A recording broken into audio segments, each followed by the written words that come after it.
narcissistic abuse ကနေကုစားမှုကတင်ကိုရှုပ်ထွေးစေတယ်ပုံစံနေစေတယ်ဒါမှမဟုတ်အနောက်ကိုပြန်ရောက်သွားစေတယ်လို့ခံစားရတယ်ဆိုရင်တေချာလေးနားထောင်ပါ narcissistic abuse narcissistic ရဲ့အလွဲတုံးစားလုပ်မှုခံရပြီးတဲ့နောက်မှာ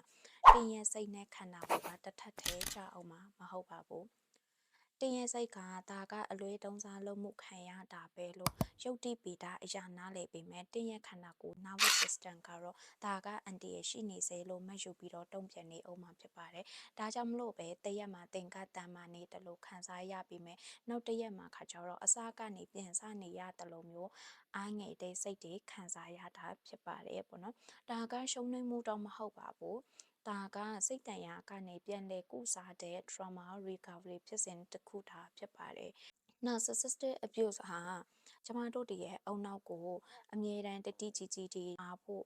တန်တရားတွေဝင်ဖို့နဲ့အန်တီရတီကိုလိုက်ရှာဖို့အတွက်လေ့ကျင့်ပေးလိုက်တယ်လို့မျိုးဖြစ်သွားတယ်ဒါကြောင့်မလို့ပဲဒီ abuse အလွဲတုံးစားလုပ်မှုတွေပြီးဆုံးသွားသည့်တိုင်အောင်တော့မှတင်းရဲ့ခန္ဓာကိုယ်ကချက်ချင်းကြီးစိတ်လက်ပေါ့ပါမသွားနိုင်တော့မျိုးတွေဖြစ်တယ်။ဘာလို့လဲဆိုတော့စိတ်လျှော့လိုက်တာဟာမလုံခြုံဘူးဆိုတဲ့အတိကဆွေးနေလို့ဖြစ်ပါတယ်ပေါ့နော်။အဲ့တော့ကုစားခြင်းဆိုတာက